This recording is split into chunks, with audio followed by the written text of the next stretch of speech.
Olá, boa noite. Aguardando aqui a presença daqui a pouco do João Filho, poeta, grande pessoa, que estará conversando conosco a respeito da poesia de Santa Teresa. Será uma alegria recebê-lo aqui.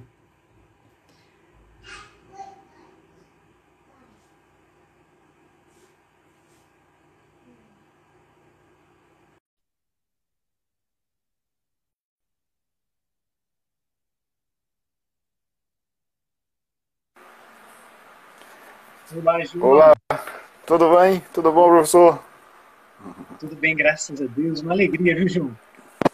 Alegria minha, um prazer estar aqui falando com você, um grande prazer. Prazer todo meu. Queria agradecer desde já, viu, João? Sua solicitude, prontamente aí, disse sim ao nosso convite. E sempre muito atencioso. Já faz um tempinho que eu venho acompanhando, né? Esse trabalho que você faz aí nas redes sociais. Tem muita coisa boa que a gente tem que procurar, né, nas mídias sociais. E você foi uma dessas coisas boas que a gente encontrou. E eu comentei com a minha esposa, assim que eu tiver a oportunidade, eu quero convidar o João para conversar, para partilhar um pouco conosco sobre a vida, sobre, principalmente, sobre um pouco da fé desse poeta, e que é algo que me chamou muita atenção em algumas lives que eu acompanhei, onde você citou ali Santa Teresa. Daí, imediatamente, eu tive a ideia, por que não, na semana do dia de Santa Teresa, onde toda a igreja celebra essa grande mulher, santa doutora da igreja, para acho que não tem ocasião mais especial do que essa. Então, muito obrigado, João. Eu que agradeço, muito obrigado pelas palavras generosas, é um prazer estar aqui falando com você, um grande prazer mesmo. Muito obrigado pelo convite, eu que agradeço. Queria convidar você, então, João, e aqueles que nos acompanham, né, a fazer um momento breve de oração ontem, como foi o dia de Santa Teresa, a liturgia das horas, a igreja com toda a sabedoria trouxe de maneira muito bela no hino das laudes. Hoje, como nós falaremos de poesia, queria começar rezando com esse poema de, da igreja, né, a respeito de Santa Teresa, de maneira muito resumidinha, consegue trazer aquele elemento de toda a vida de Santa Teresa. Diz assim: Sim, deixando teus pais, Teresa, quisestes aos muros pregar, trazê-los todos ao Cristo, o teu sangue derramar, pena, porém, mais suave, esposo a ti reservou, tombares de amor ferida ao dardo que te enviou.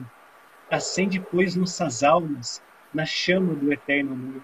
Jamais vejamos do inferno o fogo devorador. Contigo ao Filho, é o Trino Deus nos conduz. Ele é o Jesus, Teresa. Tu, Teresa de Jesus. Nós estaremos durante esse momento reunidos em nome do Pai, do Filho e do Espírito Santo. Espírito Santo, Amém. amém. Pedindo desde já a intercessão de Santa Teresa d'Ávila, grande mística, mas também mulher simples, mulher que soube no seu cotidiano, soube na sua vida trazer a presença de Jesus e estar na presença de Jesus como quem está na presença de um amigo. Santa Teresa, que tanto ensinou às suas monjas e hoje ensina toda a igreja, a oração nada mais é do que amor. Nós queremos esse momento, Senhor, através dessas reflexões, dessa conversa, dessa partilha com o João, nós queremos travar um prato de amor, de amizade contigo, Senhor. Nós queremos que o Senhor pedir, que o Senhor nos fale o coração e a graça de estarmos na vossa presença. Pela intercessão de Santa Teresa d'Ávila, nós pedimos, Senhor, nos abençoe nesse momento. Em nome do Pai, do Filho e do Espírito Santo. Espírito Santo, Amém. amém. É isso, então, João, queria que você se apresentasse para nós, aí de maneira, fique à vontade, meu irmão, fale quem é o João, como que surgiu Santa Teresa na vida de João. Eu começo, vou falar um pouquinho do que eu já publiquei, né, de livros e tal. Eu começo Sim, publicando em 2004 um livro de contos chamado Encarniçado. Depois, em 2009, eu publiquei também outro livro de contos chamado Ao Longo da Linha Amarela, sempre por editoras pequenas, né, editoras independentes. Em 2014, aí sim eu publiquei meu primeiro livro de poesia, que é o A Dimensão Necessária.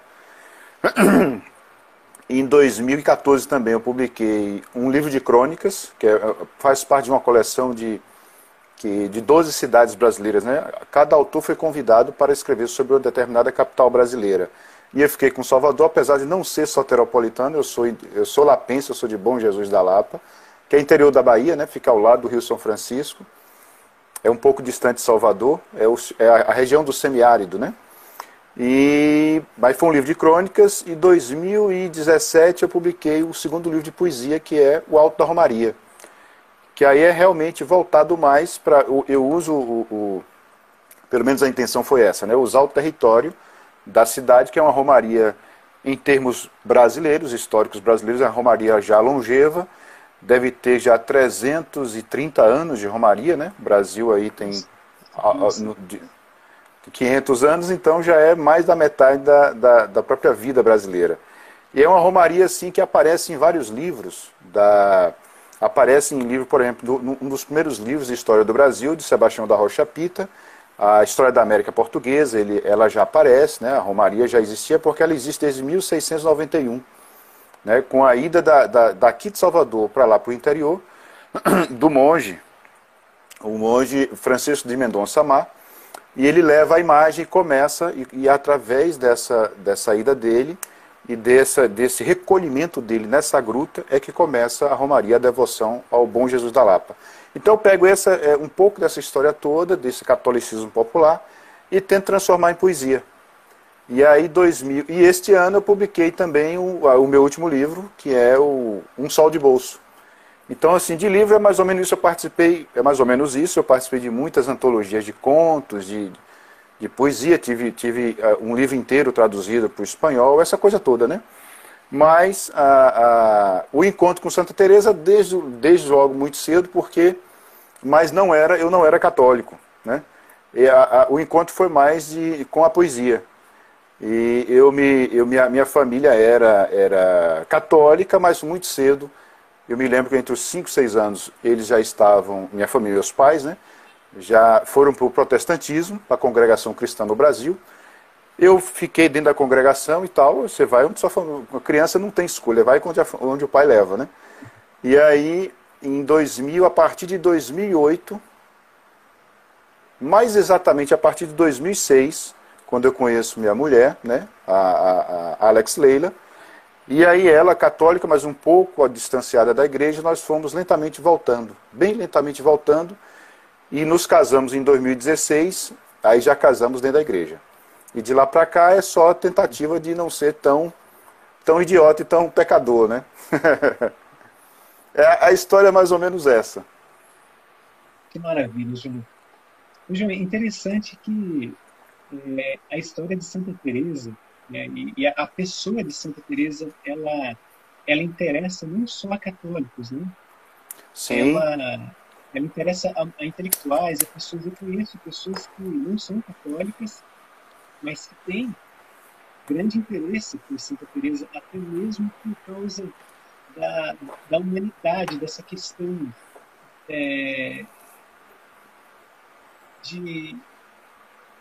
o Papa Paulo VI vai dizer isso, né, que a Igreja é mestra de humanidades. E Santa Teresa, nos seus santos, né? Não por um acaso ela é santa e doutora da Igreja, uma mulher que abalou o mundo, né, no seu tempo. É impressionante, é impressionante. É uma super mulher, né? E atrai o interesse de pessoas não católicas também, né? Interessante isso. Muito interessante. É uma figura assim que é até quase inimaginável pensar, né? Empresária, doutora da igreja, mística, poeta, enfim, é tanta coisa. É a Mulher Maravilha real mesmo, né? Porque é impressionante a figura dela. E assim, eu estava vendo, por exemplo, a questão da poesia dela, né? Foi quando você convidou, fiquei repensando algumas coisas. fui rever também textos, né, para refrescar a memória. Eu estava vendo, por exemplo, o livro é esse, deve sair ao contrário aí, né, mas é a História da Literatura Ocidental do Carpo. Esse é o volume 2. Olha, veja o que ele diz, por exemplo, com a poesia dos místicos, né, a grande poesia mística. Os historiadores não sabem onde colocar essa poesia, né? Os historiadores geralmente pegam um plano horizontal da história, né? E Carpo é um dos poucos que cita e toca nesse assunto. Mas veja o que ele diz sobre a poesia a poesia mística, de modo geral, né? Lembrando que aquele momento que Santa Teresa está atuando, vivendo, é um dos momentos mais ricos da história humana, né?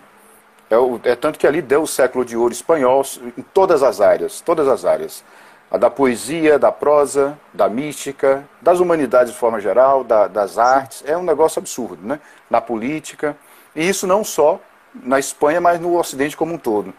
Mas veja o que diz o Carpo sobre esse problema da mística, da poesia religiosa, né? Ele fala que o problema é um dos mais difíceis e delicados da história literária. Os místicos não escreveram para produzir literatura. A origem das suas obras é a experiência religiosa. O fim é a catequese, e no centro se encontram, implícito e explícito, teorias dogmáticas que a crítica literária não é capaz de julgar com competência, né? Falamos sempre em torno dos místicos, sem chegar até o centro de suas atividades ou passividades interiores. Sobretudo, a distinção entre místicos autênticos e místicos falsos está inteiramente fora da competência da crítica literária. Aí você encontra uma poesia que ela escreveu pouco, na verdade, de Santa Teresa, mas de uma altura absurda, tanto no plano místico quanto no plano estético. Aí a crítica fica realmente sem saber o que fazer, né? Porque é muito bela, e a poesia dela, eu estava revendo, por exemplo, uma edição. Eu já entrei na poesia de vez, né? Mas você fica à vontade para interromper e fazer a pergunta que você quiser, fica à vontade. Só um detalhe, João, aproveitando que você está tomando aí um café, não sei se é água, café. É café. Ela não se considerava poeta, né? Não. No livro da vida, no capítulo 14, eu estava dando uma olhada aqui, ela vai dizer, no capítulo 16, ela vai dizer assim, ó, sei de alguém, ela mesma, que não sendo poeta, improvisava estrofes muito sentidas.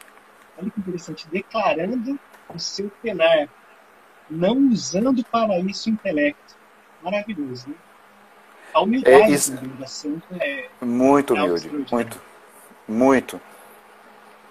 Mas veja, ela tem toda essa, realmente não era uma erudita nem nada, mas ela tinha alma de poeta. Eu tenho aqui está aqui na frente do computador, foi até o Roberto Malé, meu amigo, que me passou, e me alertou até de algumas questões de equidótica mesmo, né? Na questão da textual, autoria, essa coisa toda, das edições, mas é uma edição de 1877, são 2 tomos, e escanearam como é daquela edição, daquele momento, lá de 1877, e quem organiza tudo e faz muitas notas é o Dom Vicente de la Fuente. E ele, por exemplo, tem uns trechos que ele coloca na seção da poesia, né?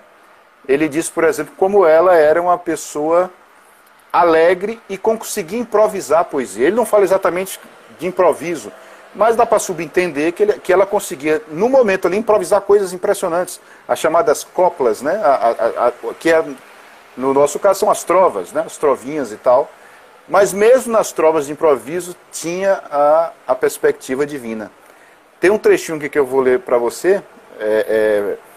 Ele diz, por exemplo, né, que o padre Ribeira diz, eu vou traduzir aqui ao vivo, então vai ter uns gaguejos, né? O padre Ribeira está falando de Santa Teresa. Ela gostava que suas monjas andassem sempre alegres e que cantassem nas festas dos santos e fizessem quadras, coplas, né? Mas como gostava de dar o exemplo em tudo, fazia ela mesma e as cantava em união com suas monjas, sem instrumento nenhum de música, apenas acompanhadas com a mão, né? Dando ligeiras e suaves palmas para compassar e fazer certa harmoniosa cadência, né? Então veja que era parece que a gente olha de fora, quem não tem muito conhecimento da vida da santa, pensa que era uma figura austera, dura, né? Mas veja que era assim, uma figura alegre. Né? Tem uma copla que de improviso, que eu peguei aqui também, que é as monjas estavam com problemas nas roupas, né? Lembrando que estamos aí em 1500 e pouco, e tinha muito inseto, né? Estava incomodando mesmo, dando até doença às monjas. E aí elas fizeram uma novena, e Santa Teresa improvisou então uma copla, e ela mesma cantou, ela mesma cantava, né? Não vai dar para traduzir, porque ela usa a palavra sayal, que é a roupa da monja, né? Em espanhol, né? Pois nos dai vestido novo, está pedindo a Deus, né? Com vestido novo para não ter mais problema com inseto. Pois nos dai vestido novo, Rei Celestial, libra de la mala gente este sayal, né? Tirar isso é de improviso na hora, né? E tem um quê de humor, mas sem perder a perspectiva divina. Veja como era realmente, não era erudita, mas tinha uma capacidade de improviso, tinha alma de poeta, né? No caso, poetisa. João, a formação de Santa Teresa, ela teve uma formação literária, né?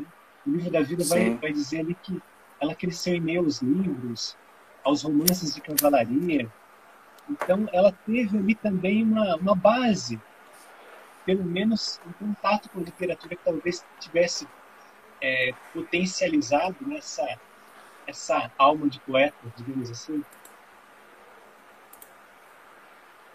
Lembrando que o contexto, né, em que ela viveu há 5 séculos atrás, na cidade de Castela, era um contexto onde ela olhava e ela vai dizer a respeito da imaginação, que é a louca da casa, o quanto é importante esse lado artístico, poético de Santa Teresa, porque ela trabalha muito a questão da imagética, né? Muito. Ela considera importante a educação do imaginário, por exemplo. Ela Exatamente. traz os escritos místicos o tempo todo a questão do castelo, que ela via, né, os castelos, ela vai falar isso, né, a grande obra, né, uma das grandes obras, que é ali Castelo Interior. E todo aquele contexto, ela jogava xadrez, então ela traz também a questão dessas imagens, né, um lado imagético da santa, bonito, né, que talvez por causa também da formação literária, né? É fortíssimo. Você vê que veja que a questão das moradas do castelo, né, que ganhou o mundo, todo mundo usa, e para você, primeiro na escrita, né, a própria escrita dela e a concepção imagética de algo assim, tem que ser alguém que tem um poder imagético impressionante, né? Tanto que ela cria tudo, e além da questão da imagem poderosa, tem um conhecimento real da condição humana, da alma humana. O conhecimento da alma humana dessa mulher era um negócio absurdo, né? É impressionante. Você fica assim assustado. E como diz o próprio Carpo, né, ela era aquela figura calcada na realidade, né? Você percebe isso nas cartas, nos livros e tudo mais, né? E é tanto que, veja que é por isso que eu falei que era a Mulher Maravilha, porque no bom sentido, né? Porque além de empresária, de sair fazendo correndo atrás e construindo conventos, tinha uma alma de administradora, né? E tem a alma de poeta, né? Você vê que não tem confusão nela nesse sentido, né? Mas a questão da imaginação, alguém conceber os compartimentos da alma, como hoje é comum, hoje todo mundo pensa isso, né? Mas ela que pensou primeiro, né? Ela que fez a coisa toda. Pensa a partir do que ela trouxe, né? Exatamente, exatamente. Isso é de assombrar, né? A literatura daquele período é muito forte, né? E não só uma questão econômica daqui do reino espanhol, mas também porque os textos se sustentam por si mesmos, né? São muito fortes. É o caso de Santa Teresa. Nós temos aqui, como você falou, quase 500 anos e continuamos lendo e não se esgota, né? Você se debruça, como você falou, tanto quem não é católico e quem é católico, você entra no texto de Santa Teresa e fica assustado. Porque é um conhecimento da alma humana absurdo. Né? E ela dá o caminho passo a passo para você conseguir o que ela depois, como ela usa a imagem, o caminho de perfeição dentro das moradas. Né? Não, é impressionante. Tem um grande teólogo jesuíta, né, chamado Padre Antônio Marim, você deve conhecer. Ele Sim. tem um escrito belíssimo que ele fala a respeito da espiritualidade dos temperamentos. E ele vai trazer Santa Teresa como uma sanguínea, né? Esse temperamento sanguíneo, e é nítido nos escritos o quanto ela mesma deixa escapar, né, a dificuldade de uma escrita linear, né, de uma organização nos seus pensamentos. Ela escreve de maneira até um pouco desordenada, e ela vai brincando com isso. Ela fala, olha, onde estava, né? Vai superior. Mas é interessante que isso não atrapalhava, né? Embora ela tivesse toda essa intensidade, né, de um sanguíneo, e ela vai trazer isso, vai canalizar isso muito bem para o convívio das monjas, né? Tanto que quando ela percebia que algumas monjas eram um pouco mais melancólicas, ela não deixava que aquelas monjas ficassem o tempo todo em oração. Ela fazia ali os recreios, né, no mosteiro, para que as mulheres também interagissem, para que pudessem ali superar, né, todas as debilidades que são próprias do temperamento ali mais frio, né? Sim. E é interessante isso, ao mesmo tempo, o quanto ela foi equilibrada, né? O quanto ela tinha esse lado um pouquinho desordenado, né, digamos assim, mas ao mesmo tempo foi estratégica, né, foi estrategista.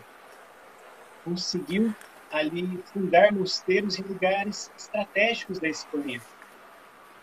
Um irmão de comunidade teve a oportunidade de visitar, acho que há uns 2 anos atrás, ele foi em Ávila, e ele dizia para nós, né, que ela foi extremamente estratégica.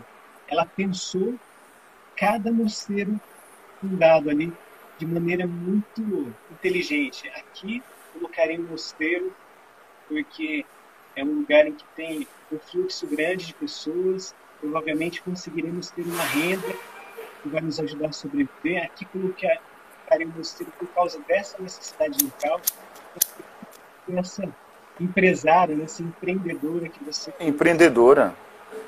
E você vê que porque a gente tem uma imagem equivocada, né, do poeta. E é interessante que você é poeta, você pode falar com conhecimento de causa. A gente pensa logo no arquétipo do alienado, né, daquela pessoa que vive ali olhando para nada, que tem os pés, né, embora essa Teresa, ela em êxtase flutuava, né, mas ela tinha os pés no chão. O coração, a alma já estava em Deus, mas realidade, né? Muito pé no chão. Pé no chão. Ela deve ter feito um esforço enorme por causa do temperamento, porque eu não sei exatamente meu temperamento, mas eu tenho uma grande parte sanguíneo. E aquilo que falam do poeta, né, que é o pés no chão e a cabeça nas nuvens, no meu caso é os pés e as cabeças nas nuvens. Né? Eu sou o oposto, não tenho nada de organização empresarial, nada disso, nada. Eu sou, nesse sentido, para a vida prática, eu sou um inútil. Né? Mas com o tempo você vai se organizando, eu estou com 45 anos, então você vai domando ali um pouco, né, com um pouco seu espírito e tal, suas tendências negativas. Com certeza, sem minha esposa a coisa estaria, eu nem sei onde eu estaria agora, sinceramente. Então, assim, no meu caso como poeta não, é coisa mais... se for para a questão de escrever, esses 3 últimos meus, deu até problema na coluna, porque eu tenho problema de coluna, e aí eu tive que escrever demais, muita coisa. Eu pego muito projeto e vou embolando e vai dando certo, né? Eu vou conseguindo desenvolver e tal, em várias frentes. Mas no meu caso, no caso dela, mas aí também ela deve ter feito um esforço imenso para conseguir conciliar tudo isso, né? Porque ter o espírito de um poeta e ao mesmo tempo de uma empreendedora como ela foi, porque como você falou, né, cada mosteiro num lugar estratégico, ou seja, ela pensou como se fosse um empresário moderno, né? Aqui, estou falando no bom sentido de organizacional, né? E ao mesmo tempo tem uma alma poemas que você fica assim, a escrita, né? A própria escrita dela, você vê que tem uma força absurda, né? É um negócio assim, essa questão das imagens e tudo mais, você fala assim, caramba, que coisa, né? Isso aí realmente claro, com o esforço dela, mas também, com certeza, com a ajuda do Espírito Santo, né? O Espírito Santo desce ali e ajuda. Ela é hiperbólica, né? É muito intensa, mas ao muito. mesmo tempo eu percebo não só no sentido da figura de linguagem, né? Mas também a intenção é hiperbólica, porque ela vai dizer 1000 vidas eu daria por uma alma, enquanto muitas vezes na evangelização a gente percebe um pensamento contrário a isso. Não, olha, de 1000 pessoas, se uma, a gente pensa de maneira muito pusilânime, né? Se uma pessoa foi alcançada, foi tocada, ela dizia 1000 vidas eu daria para alcançar o máximo de almas, e ela viveu aquele contexto da reforma protestante. Então imagina quanto Teresa foi algo dilacerante, né? Para nós hoje, nós homens pós-modernos, acostumados já com essa questão do protestantismo, para ela era uma novidade, era algo que estava dilacerando o coração da igreja. Então a mulher sentiu isso na alma. Sentiu. Uma força, talvez a gente não consiga nem imaginar. Fica difícil a gente imaginar porque... Diga, pode dizer. Algum poema que você gosta mais, que te chama mais atenção nela? Olha, eu até separei aqui essa coisa que eu falei, né, dessa edição de 1877, que é organizada por Dom Vicente de la Fuente. Ele coloca 42 poemas, ele lista 42 poemas, mas coloca como certos dela apenas 7, né? Então tem muita coisa que se não é e tal. Por exemplo, um dos que eu mais gosto, que é uma oração, né? Aquilo que nada te turbe, nada te espante, tudo se passa, né? Eu acho isso é a síntese da síntese da síntese. Eu falei, meu Deus, como ela conseguiu isso? É o que eu mais gosto. Mas, por exemplo, esse poema não está na edição. Eles não colocam como... Nem entra, né? Mas esse é um dos que eu mais gosto, porque é a síntese da síntese, né?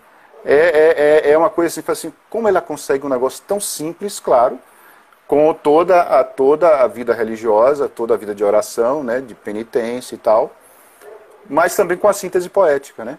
Está aqui aberto à minha frente, mas esse, por exemplo, não entra. Esse seria nada te perturbe, nada te espante, né? Tudo passa, né? Deus não muda, a paciência tudo alcança. Quem tem Deus, nada lhe falta, só Deus basta, né? Mas, por exemplo, há uma outra edição, essa que eu tenho das obras completas, que é uma edição portuguesa, que foi a tradução de monjas carmelitas. Então a tradução é anônima, só aparece isso, né? Mas é um livro de 1978, e elas colocam no finalzinho esse poema. Só que colocam já com variações, né? Mas a variação é belíssima. Eu posso ler? Com certeza, João, por favor. Porque assim, era uma coisa típica da poesia da época, é você pegar uma glosa, ou você pegar uma quadra e glosar, né? Fazer a glosa, né? Então ela desenvolve isso que eu acabei de ler: nada te perturbe, nada te espante, tudo passa, Deus não muda, a paciência tudo alcança, quem a Deus tem, nada lhe falta, só Deus basta. Aí ela desenvolve quadras seguintes que terminam com cada verso do que eu acabei de ler, né? Então ela diz: eleva o pensamento, ao céu sobe, por nada te angusties, nada te perturbe. A Jesus Cristo segue com peito grande, e vem o que vier, nada te espante. Vês a glória do mundo, é glória vã. Nada tem de estável, tudo passa. Aspira as coisas celestes que sempre duram, fiel e rico em promessas, Deus não muda. Ama-o como merece, bondade imensa, mas não há amor fino sem a paciência. Confiança e fé viva mantém a alma, que quem crê e espera tudo alcança. Do inferno acossado, muito embora se veja, burlará os seus furores quem a Deus tem. Advenham-lhe desamparos, cruzes, desgraças, sendo Deus o seu tesouro, nada lhe falta. E depois, bens do mundo, ide, ditas vãs, ainda que tudo perca, só Deus basta. É um belíssimo poema, né? Belíssimo. É de doer na alma, né? É lindo demais. Esse é um dos que eu mais gosto, né? Esse eu acho belíssimo. E eu acho que não se escreve isso por acaso. Impactante, né, João? Como? João, muitos. Impactante, né? Extremamente impactante. Muito, muito. Catártico, né? João, outros escritores e poetas se inspiraram em Santa Teresa também, né? Tem algum Sim. que... O Bruno Tolentino, por exemplo, né? O Bruno escreveu, por exemplo, é um gigante, escreveu As Horas de Catarina, que, se não me engano, acho que de livros publicados no Brasil, se não me engano, é o segundo dele. Acho que é de 1994.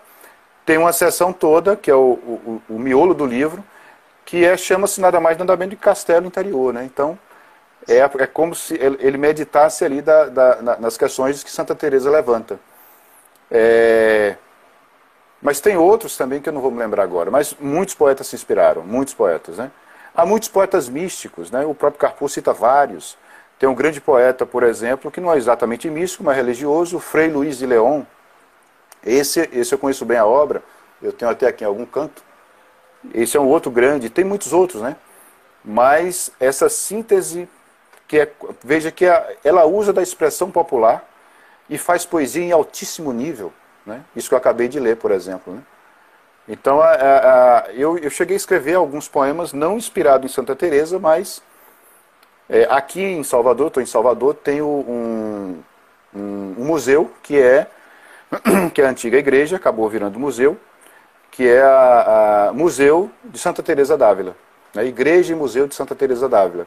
Aí tem um poema, deixa eu ver se eu acho esse poema, que eu escrevi pensando nessa questão religiosa, que eu escrevo realmente poesia católica sem medo de ser feliz, né? Eu escrevo mesmo e não é problema para mim. Deixa eu ver se eu acho aqui, mas você pode ir. Adélia Prado, por exemplo, na poetisa mineira, Pronto. não sei se tem algum poema dela que é inspirado, mas a essência, né, da poesia do cotidiano, né, o quanto ela consegue trazer para nós a questão da transcendência nas coisas miúdas, né, nas coisas mais simples. E é interessante que as pessoas, né, talvez alguém que nos acompanhe, pense, mas é possível conciliar a literatura, né, vida de santidade, vida espiritual, totalmente possível. Né? Quando eu olho para o Evangelho e vejo Jesus lançando um olhar no campo, dizendo, olhai nos livros do campo. É poético isso, é lindo. Muito, muito. Tem uma passagem desse livro que eu te falei, desse tomo, eu não vou achar, mas eu li e fiquei encantado. Acho que está no tomo 2, que o Dom Vicente de La Fuente fala, a primeira poetisa foi Santa Maria. Quando ela... eu estava lendo isso ontem, eu falei, meu Deus do céu. E ele faz um texto lindo sobre isso, né? Lembrando do Magnificat, né? Que não foi escrito por ela, mas sem a existência dela não seria possível, né? E ele diz, a primeira poetisa católica do Novo Testamento foi Santa Maria. É lindo isso, né? Lindo, belíssimo, belíssimo. É interessante também, no dia 1º nós tivemos aí Santa Teresinha do Menino Jesus, né, grande santa, também doutora da igreja, discípula de Teresa também nos versos. Olha que bonito. Eu tenho certeza que Santa Teresinha, por exemplo, né, ela é uma francesa, né, que viveu ali no século XVIII, né? XIX, Sim. século XIX. E ela não tinha o acesso que nós temos. Por exemplo, na época de Santa Teresinha não havia uma as obras completas de Santa Teresa, de São João da Cruz, para que Não. ela estudasse, para que ela se debruçasse, mas o pouco que ela tinha de acesso, aquilo já trazia para ela ali um substrato para potencializar também, ela que foi melancólica, né? Vai dizer o Padre Antônio Rui Marim, e ela o tempo todo, né, sua obra História de uma Alma, nos escritos ali, ela vai Sim. trazer também essa questão das imagens, né? Diferente de Santa Teresa, ela vai fazer ali os exageros, né? A hipérbole ali vai para um outro lado, um pouco mais, talvez, triste, né? Aquela saudade do eterno, né? Mas, ao mesmo tempo, você percebe uma herança ali poética, ela que foi fazer teatro, né, que também cantava. Então é belíssimo isso, o quanto essa veia artística e literária existe na vida dos santos.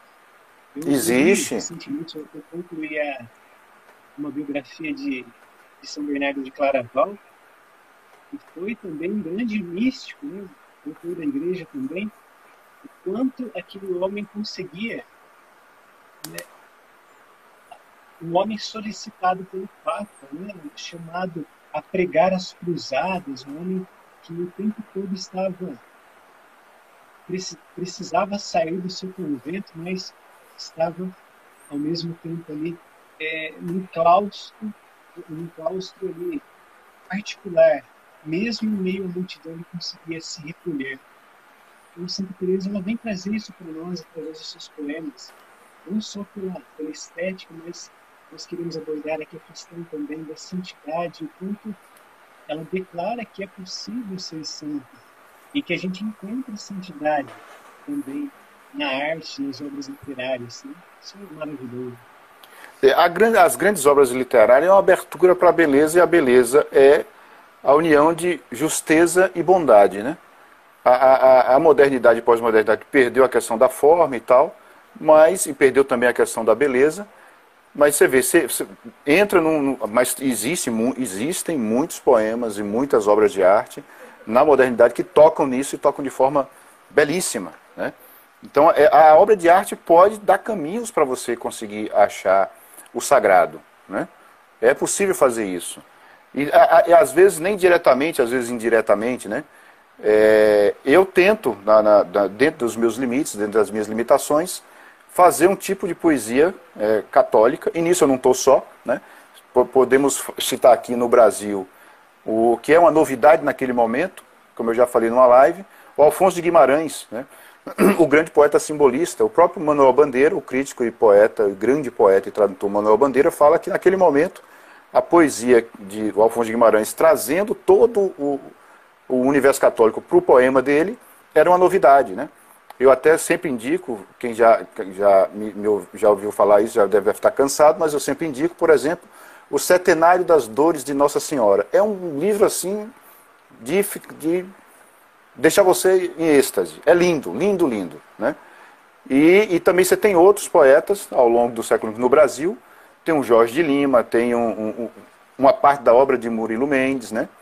Você tem também o filho do Alfonso de Guimarães, o Alfonso de Guimarães Filho, né? Tem muitos poemas que você vai ter essa verticalidade em busca do sagrado, né?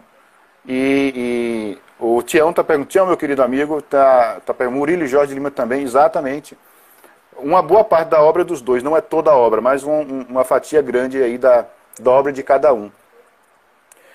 Eu achei o poema aqui, do que eu te falei, que eu escrevi, está no meu primeiro livro de poesia, A Dimensão Necessária, e chama-se Igreja e Convento de Santa Teresa d'Ávila, que realmente eu entrei pela primeira vez, é um soneto, né? Eu entrei pela primeira vez, há alguns anos atrás, na igreja, e ao lado, né, nos claustros foram transformados em salas de museu. É um dos lugares mais belos para você visitar em Salvador, para qualquer pessoa. Turista ateu e turista católico, é lindo. E o fundo é o mar. É um negócio lindo. E aí, quando eu entrei, eu estava vendo as sepulturas, né, que ficam na igreja, essa coisa comum. E aí estava lá também nesse convento está enterrado, por sinal, o sujeito que eu citei logo no início, um dos primeiros historiadores brasileiros, o Sebastião da Rocha Pita. Eu tomei um susto, né? Falei, caramba, ele está enterrado aqui e tal. E o último verso, eu não sabia. E o último verso foi o primeiro verso que apareceu, na verdade. Eu vou ler o poema, mas o último verso foi o primeiro verso que apareceu. Então, a Igreja e Convento de Santa Teresa d'Ávila. O silêncio ressoa pela nave e contempla nas lajes nossos passos. O tempo reza e dentro dele são mais graves as colunas, os arcos, todo o espaço onde ondulam por séculos como aves, missas, confissões, rogos e cansaços. Nas lápides os nomes são as chaves que não abrem, mas unem num abraço os visitantes e esses simples ossos, que vivos suspiramos por não ser os nossos, como quem fala para escutar a própria voz. Há um leitor celeste desses nomes. Súbito perguntamos, sem quem dome, mas os mortos aqui não somos nós? Então, esse é o poema. Belíssimo, João. Obrigado.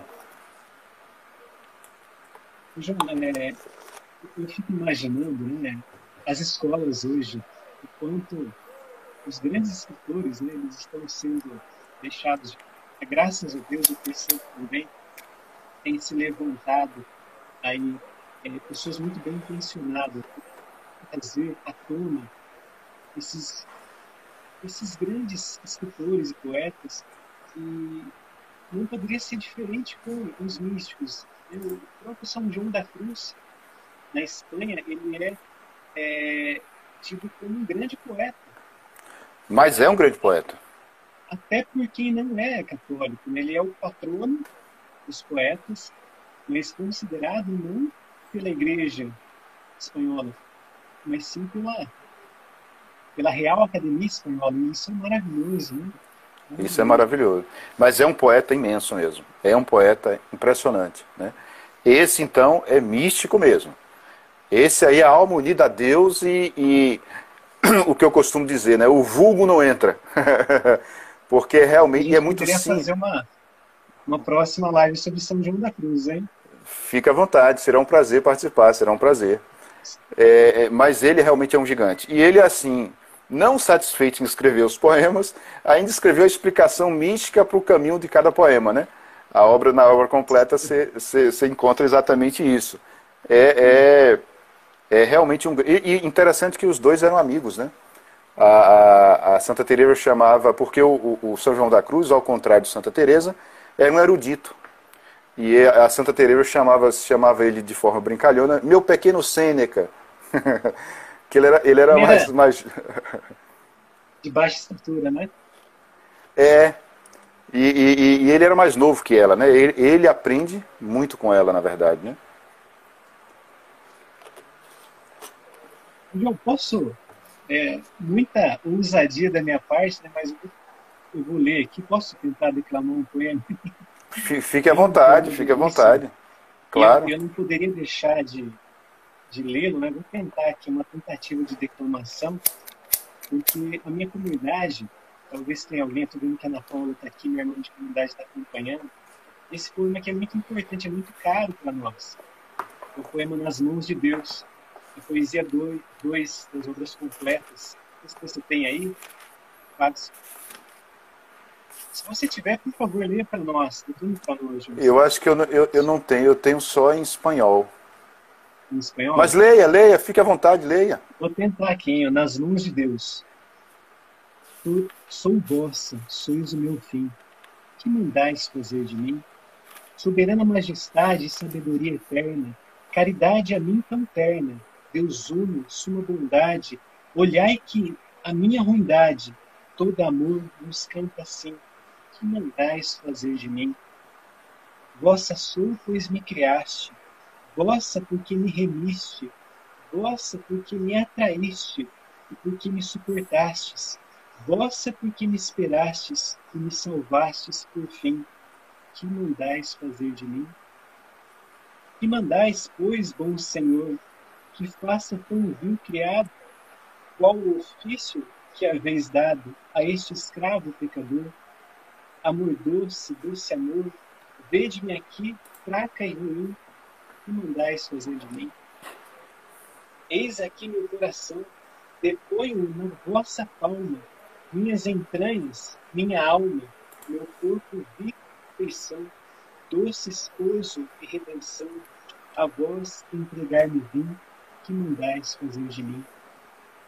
Morte, dai-me vida, saúde ou moléstia dai-me, honra ou desonra, mandai-me, dai-me paz ou guerra e lida, seja eu fraca ou destemida, a tudo direi que sim, que mandais fazer de mim? Dai-me riqueza ou pobreza, exaltação ou label, dai-me alegria ou tristeza, dai-me inferno ou dai-me céu, doce vida, sol sem véu, pois me rendi toda, enfim, que mandais fazer de mim? Se quereis, dar-me oração, se não, dai-me soledade, abundância e devoção, ou míngua e esterilidade, soberana majestade, a passo encontro assim, que mandais fazer de mim? Dai-me, pois, sabedoria, ou por amor e ignorância, anos dai-me de abundância, ou de fome e carestia, dai-me treva ou claro dia, vicissitude sem fim, que mandais fazer de mim? Se me quereis descansando, por amor eu quero estar. Se me mandais trabalhar, morrer quero trabalhando. Dizei onde, como e quando. Dizei, doce amor, por fim, que mandais fazer de mim?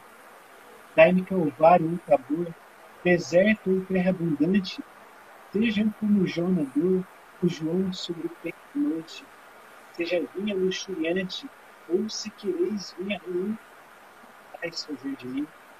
Ou José encarcerado, ou José senhor do Egito, ou Davi sofrendo aflito, ou Davi já sublimado, ou Jonas ao mar lançado, ou Jonas salvo por fim, que mandais fazer de mim? Já calado, já falando, traga frutos ou não traga, vejam na lei minha chaga, ou voz evangelho brando, quer fluindo, quer pulando, seja a minha vida, enfim, que mandais fazer de mim? Pois sou vossa e vós meu fim, que mandais fazer de É lindo, né, cara? É belíssimo. mim? É Tá isso. vendo como. Porque assim, aí não tem distanciamento, aí realmente é a alma inteira dela falando, né? Ela está dizendo isso de forma muito, muito concreta e muito real. E funciona tanto como mística quanto no plano estético, o que é altíssimo. Né? Você estava lendo aí, eu estava acompanhando aqui no espanhol, a tradução está muito boa. Eu acho que essa é uma das melhores, né? Das edições Loyola que eu tenho. Eu acho que em português é uma Aham. das melhores. Mas é algo maravilhoso. É E lindo, é lindo. chacoalha, né? Chacoalha, Muito. nos impele, né? Nos impele, nos constrange, ao mesmo tempo nos constrange. E, Sim. e é um poema que consegue sintetizar essa capacidade que o poeta tem, né, João? De, de conseguir fazer uma leitura sintética, né? De algo tão grandioso. Isso é impressionante, isso é Exato, impressionante, né? Porque ela está falando do indizível, né? E ela sim, consegue falar exato, isso. exato, Ela está falando do exato. indizível, do inefável. E ela consegue colocar isso em versos cadenciados, imagens belíssimas e simples. Ela não dificulta. Né? É uma gênia, na verdade. Né? É uma santa, isso não tem dúvida. E do lado da escrita é uma gênia, né? É Eu, genial.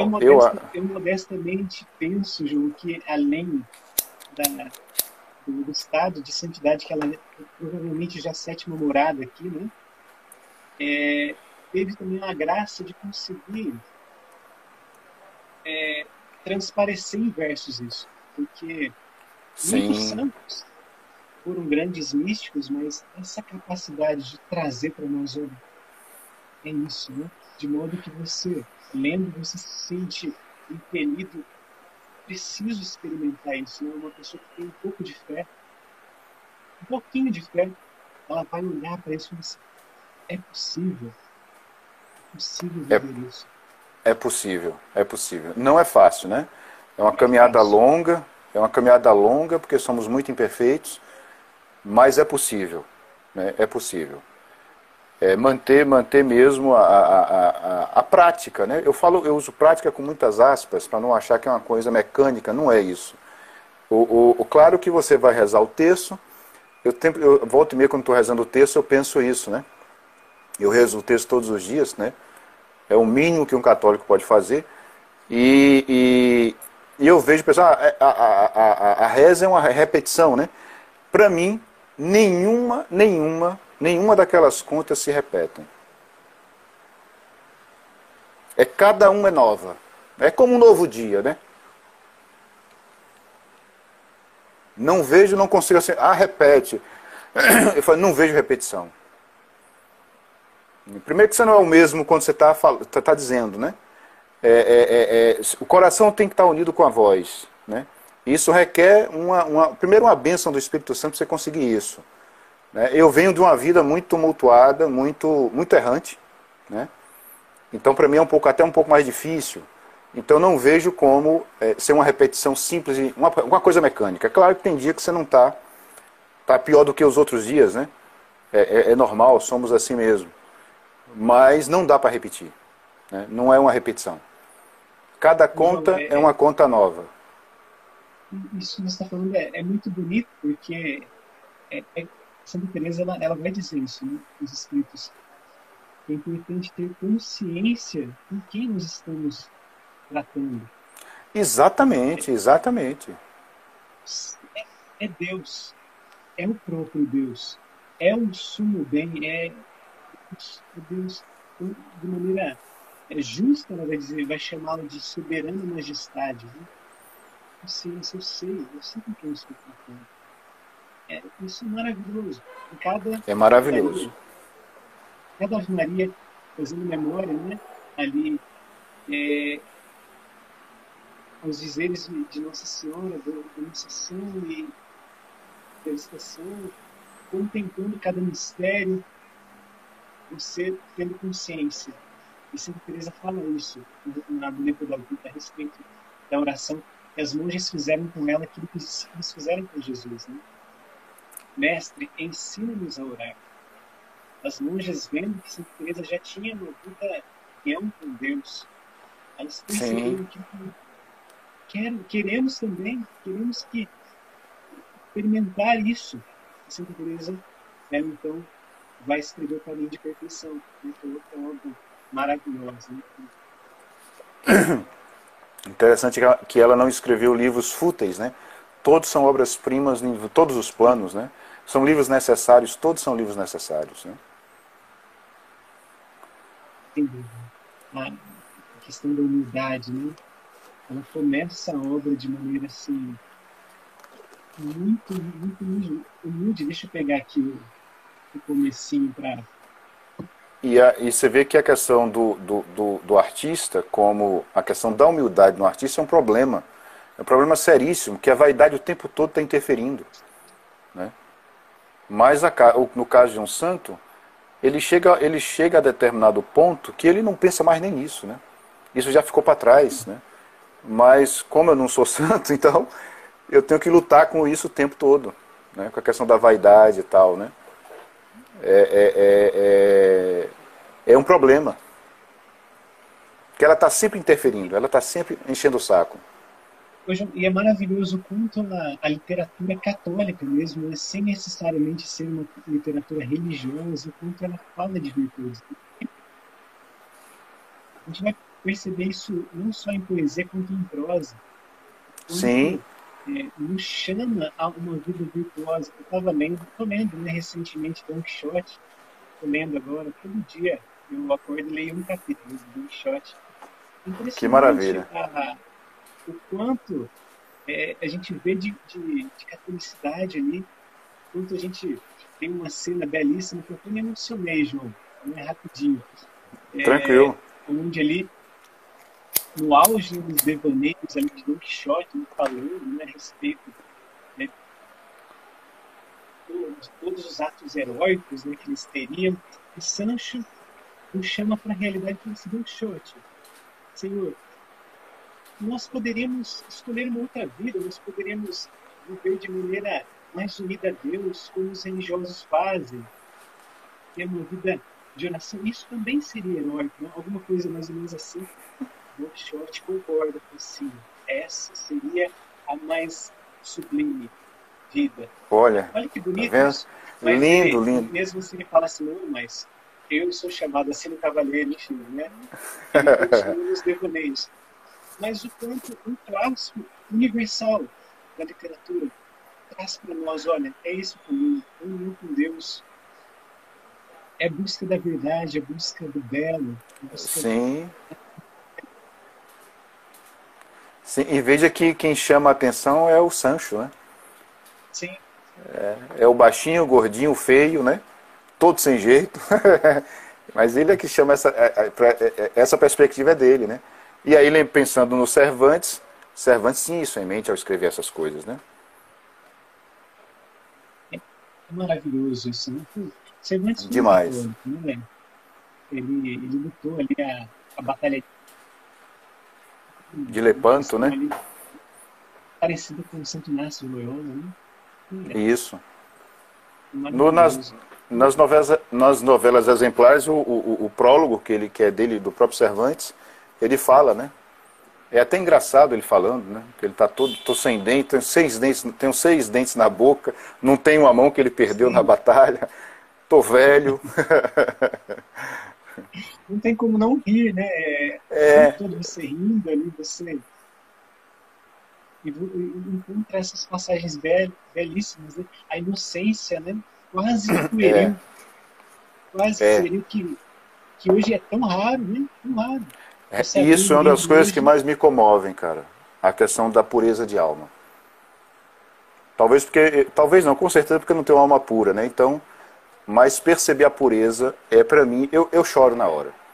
Quando eu vejo, quando eu estou vendo filme de santo, estou lendo passagem de santos, eu falo, ah não, aqui é demais. Eu me comovo. João, a gente tem infelizmente 3 minutos só pela frente, quando o papo é bom, passa muito depressa. Passou Mas rapidão, foi mesmo. eu queria mais uma vez agradecer, viu, João?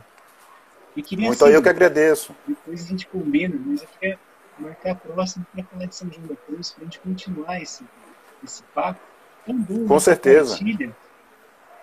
E eu queria que você, né, desse uma palavrinha para aqueles que pretendem, né, a vida de estudos, né, através da literatura, quem sabe da poesia, né, aqueles que estão ali de maneira com muita força de vontade, né, escrevendo alguma coisa, talvez alguns versos.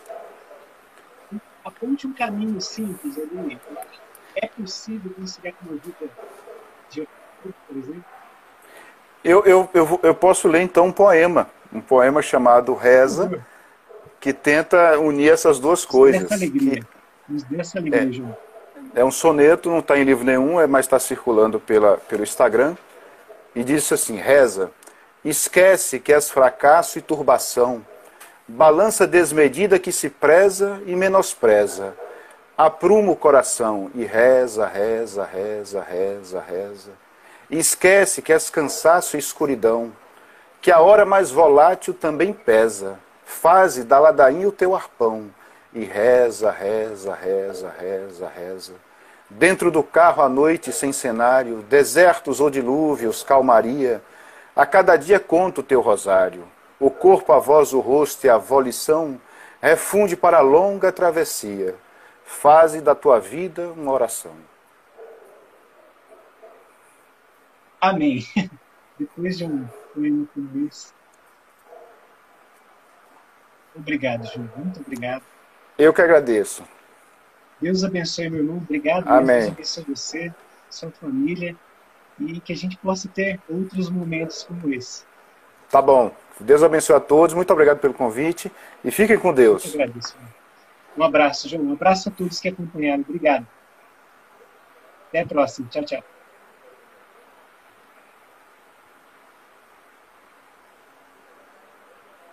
Já nós temos ainda alguns segundos.